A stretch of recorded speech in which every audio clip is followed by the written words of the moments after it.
Hello and welcome back to Let's Play Deadfire with me, Bring It On. Let's leave Splintered Reef and see what Copperhead is good at.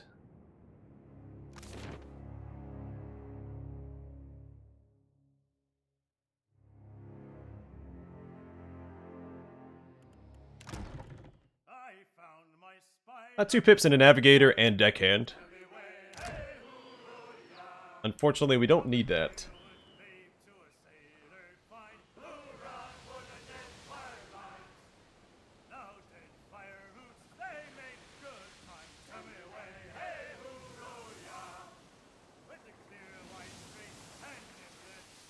Alright, mix it up and zigzag up and down instead of left to right.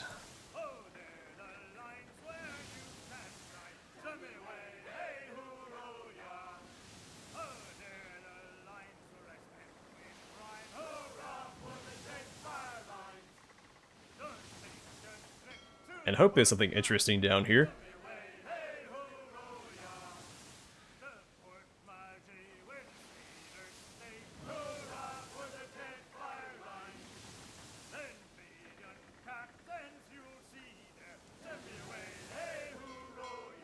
The Dead Flow. Harbinger's Watch.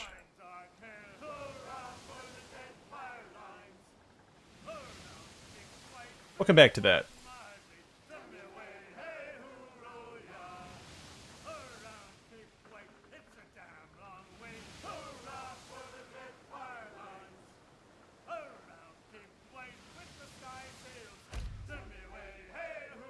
Hear a knock at the door to your quarters.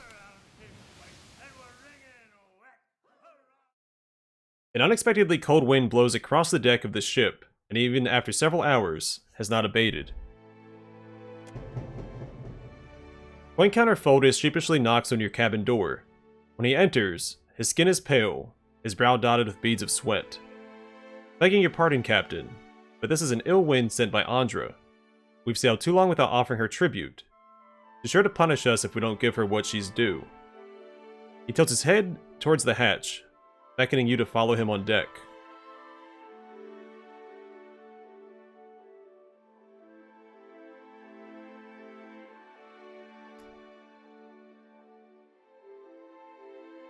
So my character doesn't want to show reverence to the gods, but for the sake of the crew, let's go with option 2. Take the time to lead the crew in a ceremony invoking Andra's protection. We owe her respect, and we shall give it to her. Heading above deck, lead the crew in an Andrite rite for several hours, imploring her to show mercy toward your ship and those within it. Call out the many names of Andra: Ngati, Lady of Lament, Salty Wench, Lover of the Lost, and acknowledge her power and dominion over the waves, all that ride upon them, and all that sleep within their depths. At your instruction, each member of the crew stands at the edge of the ship and whispers a regret into the dark waters. Though the crew shuffles off in a melancholy mood, Coin Counter Foldus convinces them all that you've done a great honor to the goddess and protected this ship from her wrath. You lose several hours to the ritual, but by the next day, the winds have lifted and the crew is relieved at the good omen, many speaking thanks to Andra and you for sparing the ship.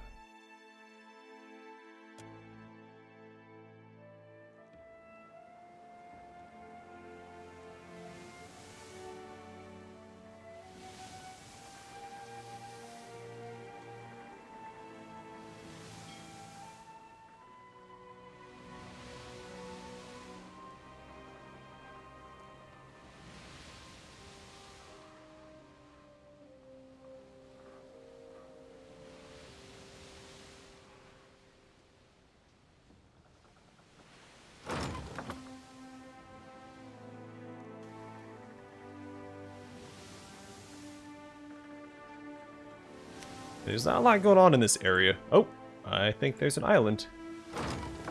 And some gunpowder.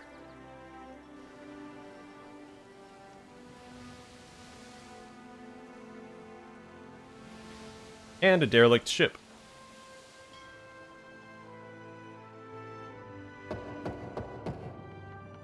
A knock at your cabin door interrupts your reading.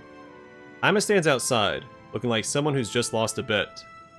Captain, you best come topside. There's a ship on the horizon. Looks derelict. Hyma leads you up to the forecastle, where a small gaggle of hands have gathered. Applying a holy symbol, Rumdummer Gary points towards port. It's a bad omen, Captain. We should give them over to the Lady of Lament, or there will be trouble. Mark my words. Baltia chuckles. We don't even know if they're dead, much less what fills their holds, and you want to sink them. The ship in question lists upon the waves, its sails pulled in. Topping the mast is a green flag, the symbol of a ship carrying disease. You see no movement on its deck. Address the ship's surgeon. Your thoughts, Shield Sister Dahlia? No one has signaled. Anyone on that ship is likely beyond help. Shield Sister Dahlia frowns. That ship is a hazard, Captain, not just to any who come across it. And not to tell you your business, but I'd advise sinking it before someone gets it in their head to board it. I mean, if I could select just my main character to go, it wouldn't matter since he's immune to disease and poison. I'm going aboard. Silverhands gawk disbelievingly. With a shake of the head, Baltia smirks. I can't say our captain lacks for guts. I want the entire picture before I make a decision. Very well, Captain. Hyma says grimly before running off to prepare the skiff.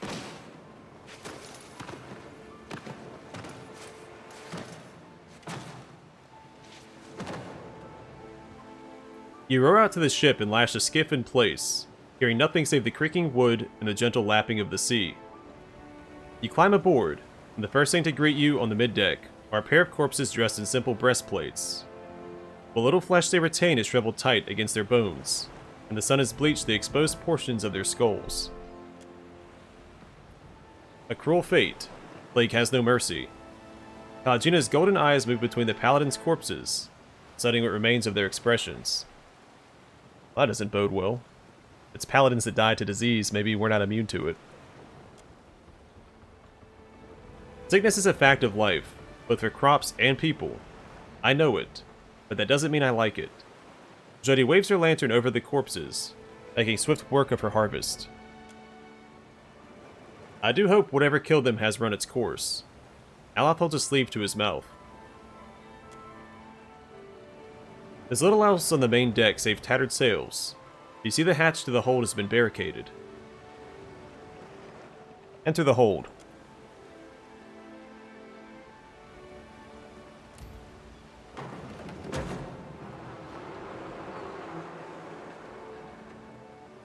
It takes time, but Adair manages to clear the blockage and open up the hold.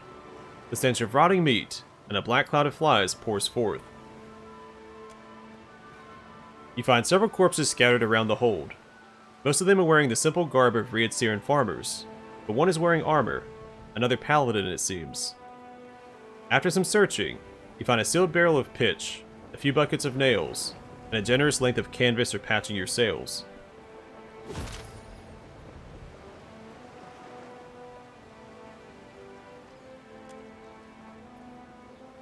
The crew secures the skiff when you return, but keep their distance from you. Some have tied rags about their faces. Rumdummer Gary mutters a prayer.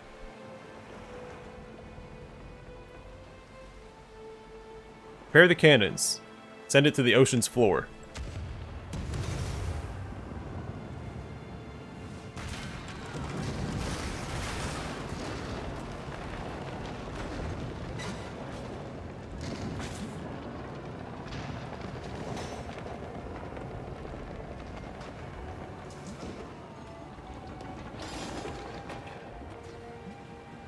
Wasn't sure if the audio was going to stop. Rumdummer Gary chants an Andrite dirge while the cannoneers ready the guns. As their song rises in volume, the Defiant fires a volley that hits the derelict right at the waterline. After the ship has vanished into the depths, the crew return to their duties with quiet conviviality? Viviality? Never had to say that word out loud before. And boy, it threw me through a loop.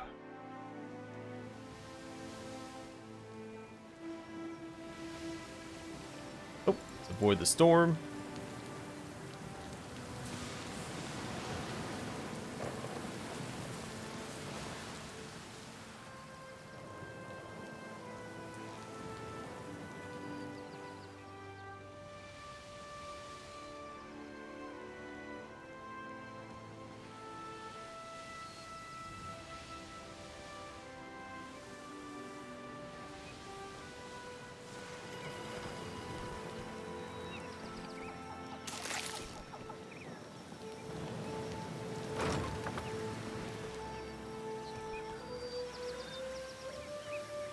I need to be a little cautious. We're running a little low on supplies.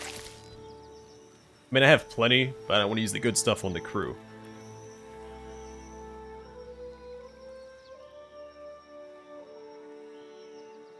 I think this might be a new description. Come upon an abandoned sloop run aground on the beach. The nearby coral and volcanic rocks may have smashed its hull to kindling, but there might still be something salvageable in the hold. Sift through the wreckage. You find a... I think it's supposed to be an unusual object, but it says usual object, tucked away in the far corner of the hold. After spending a few minutes digging it free from the wreckage, you discover it's actually a poleaxe of especially fine make that glitters with a strange, internal light. Lord Darren's Voyage. You return to the ruined vessel. 471 Golan Swolas. Flint and Tinder. Flint and Tinder. Imperial Long Gun.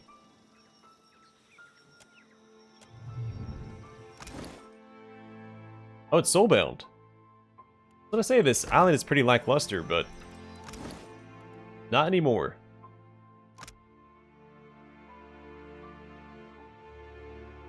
It starts at exceptional. Bolting strikes. 10% chance on hit with the weapon to activate lightning strikes.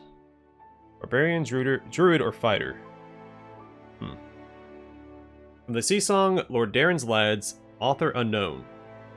Well, the year I found myself first mate was the spring of 2668. Left my home and lover dear. We had a letter from a dear given plunder and rights. Deerwood ships were up for a fight. Gods damned them once and darned them twice. Lord Darren promised gold and glittering prizes. We set sail heading Deerwood bound. 2 weeks at sea and a rebel we found. We were brave young fools and surely mad. We couldn't be stopped, we were Darren's lads. Lord Darren called for ramming speed. Draw your blades, said he. Let's make them bleed. I miss my home and lover dear. We closed and crashed and leapt aboard. Led them more than they could afford. Gods damned them once and darned them twice. Lord Darren promised gold and glittering prizes. Lord Darren with his voyage fought true. Brought thunder and sparks and led us through. We were brave young fools and surely mad.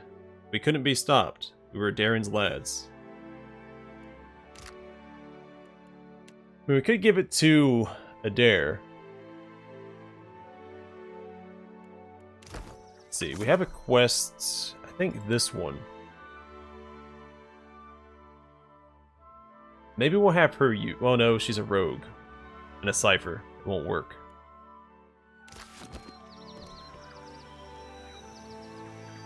I think Constantine can use poleaxes. I think that's what he currently has equipped.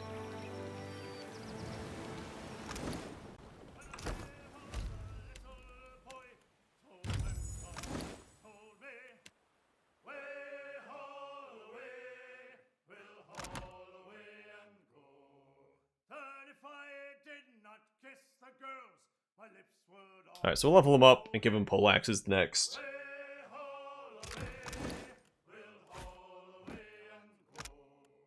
Go ahead and bind this. Yo, 250 shock damage. Straightforward enough. Give him a hat and this heavy armor we're not using. The pale hide is really good. We can give that to somebody else, though. What else do we got?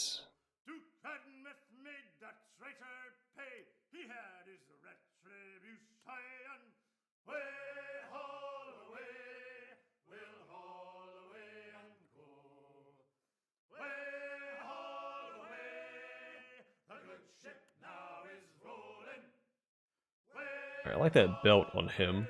And the stride is good, too. Well, the +3 constitution's probably better.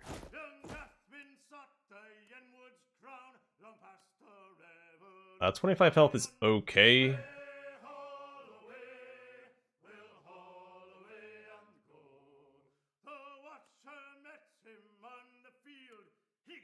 Probably do better with the rings.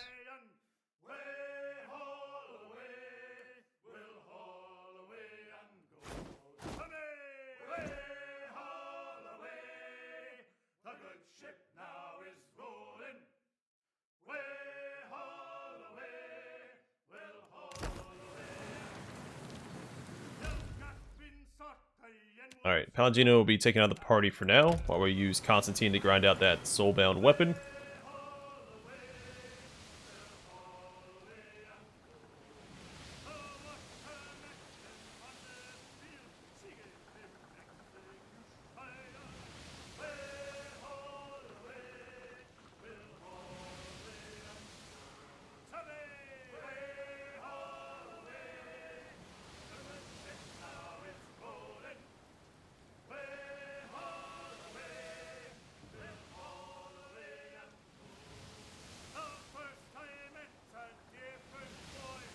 And I do plan on going back to Harbinger's Watch and doing the Beast of Winter DLC while we're down here.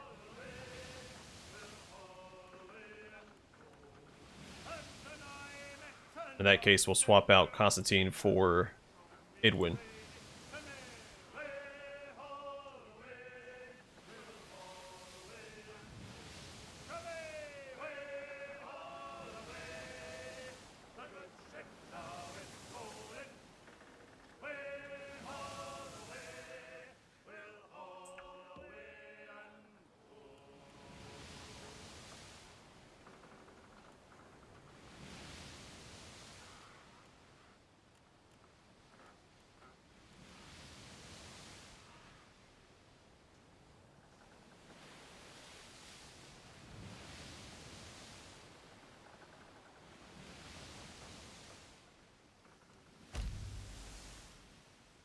You find 2 of your crew members playing a game in the hold.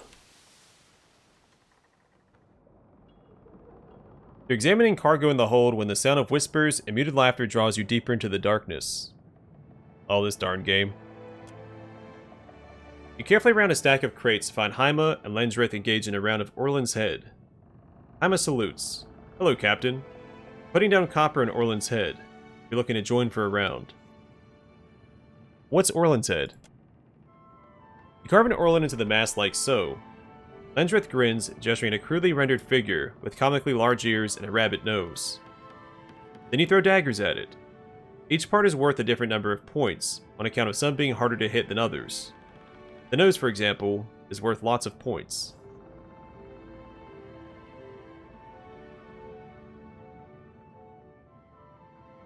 Now walk away.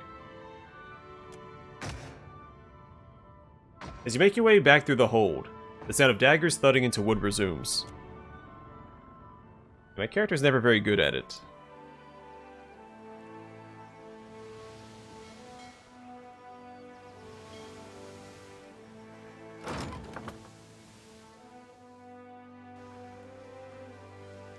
Alright, Tehika fishing pools.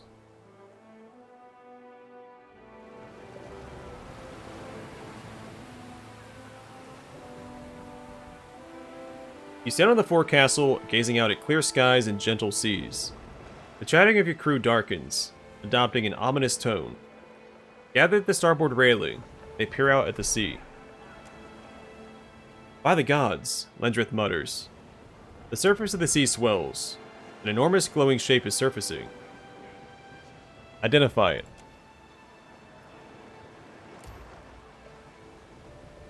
Adair watches the growing glow. Must be a resplendent phantom. Big glowing whale. Good eating, or so they say. A long pale creature breaks the surface of the water. Its skin is translucent and freckled with phosphorescence. You can make out the ghostly outlines of luminous organs beneath it. The creature rolls slowly, staring back at you with a glowing blue eye. The nerve behind it is as thick as a halyard. Altia smiles. This one is still young. Thoughts, crew? Lensrith leans over the railing. Plenty of meat on the beast. A prize like that could feed us for days. With the captain's permission, Lensrith smiles hopefully. Others murmur eager assent. Giordu, red-handed, grins fiercely. A quarry worthy of the Lord of the Hunt. Let's have some excitement, Captain. Nodding, Lensrith smiles. Batia steps back, appalled. You kill one of Andra's Harbingers, and squander this blessing. We'll let the creature pass in peace. Giordo red-handed sighs as the crew members resume their duties. You sail on.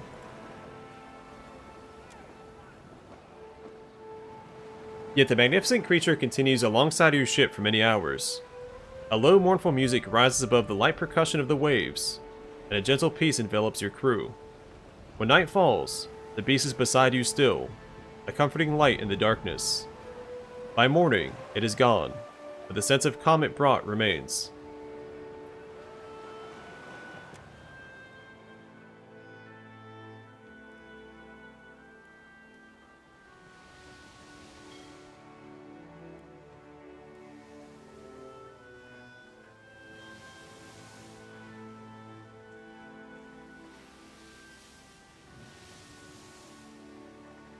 I feel like there's not nearly as much down here as I thought there was going to be.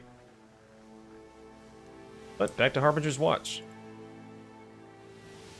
Let's go and swap out Constantine for Edwin and make sure she's well equipped before we get there.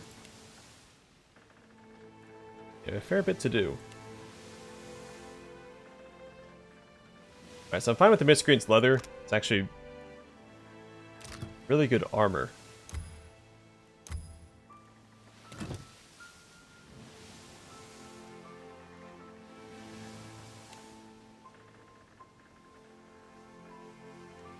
Better crit damage. That's always good. That 25% of misses converted to grazes might be worth it. Fortitude and minus 25% hostile dexterity affliction.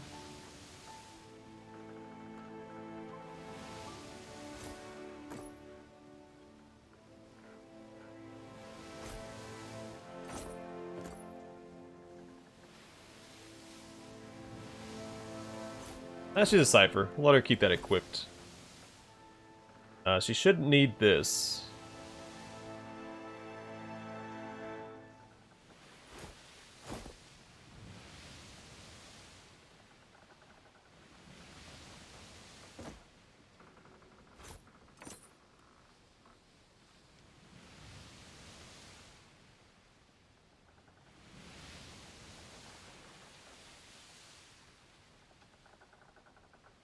We don't have a lot of options in the way of cloaks, so we'll get that as well.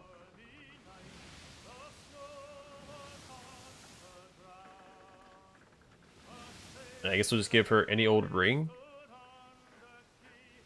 I have more rings than I do.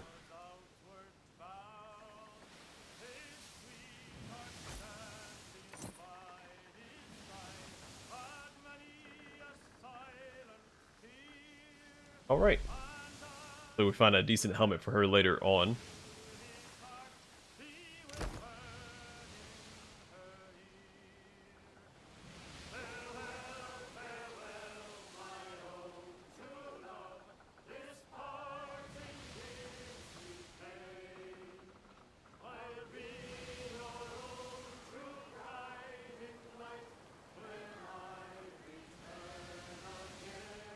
Real quick, let's make sure we have some supplies given to our crew.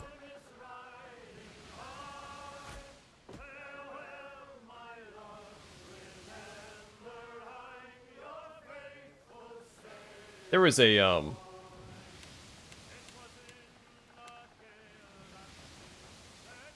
resupply point behind us.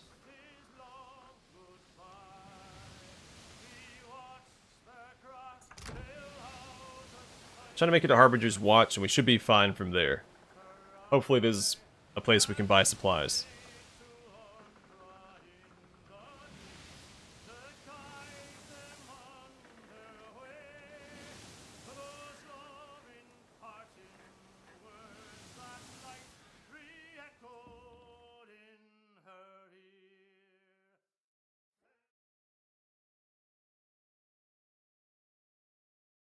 It's my my core party right there. Alright, let's level up Edwin real quick. Mechanics and Bluff. I might swap out.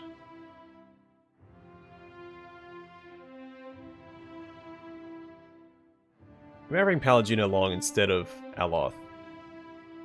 Be a full melee party. But she has mechanics covered. And Bluff. I picked those that she could replace Aloth if I needed to swap them out for any reason.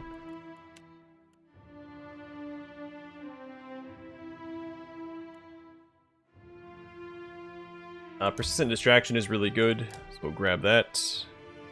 Go ahead, Saber and Dagger.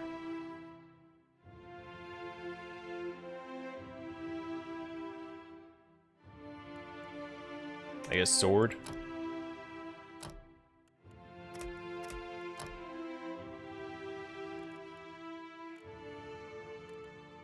Alright, so we have some new Cypher stuff here.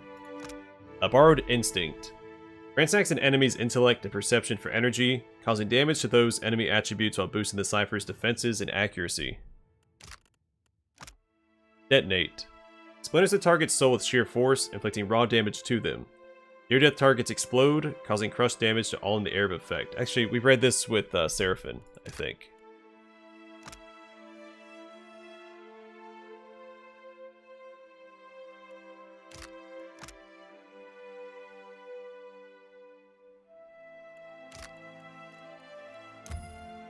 So grab Detonate here.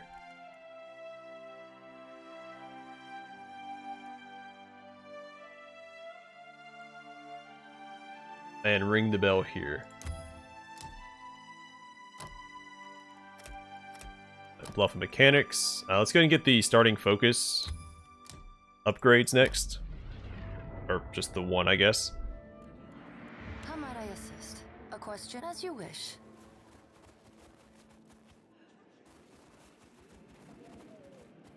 Same time, I kind of keep Aloth in my party so we can increase our disposition with him.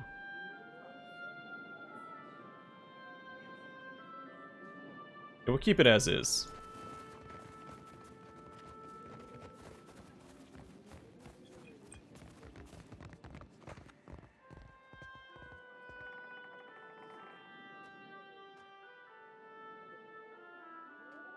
A wet, heavy thud draws your attention to a figure standing atop the icy cliff.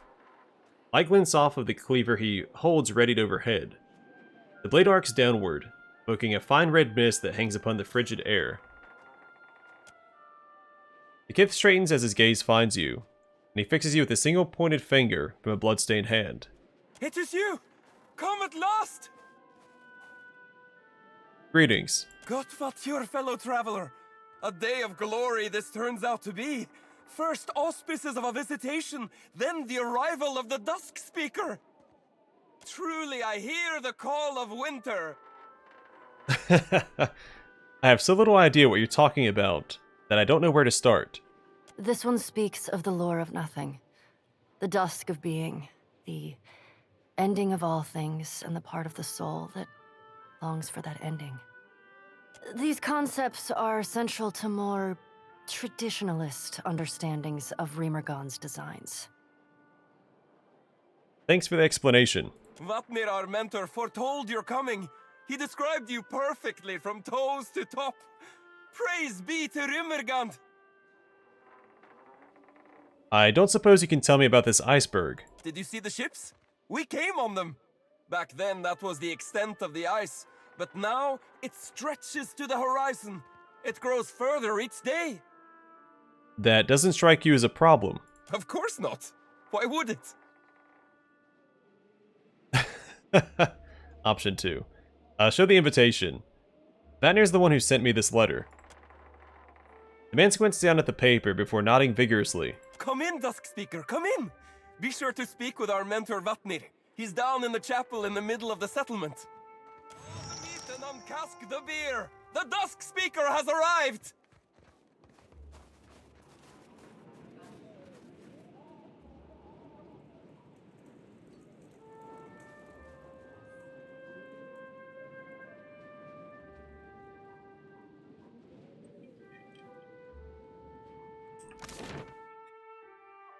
Alright, I'm gonna call it here. Next time we'll begin exploring Harbinger's Watch and go from there. It looks like there might be a bridge up here we can repair.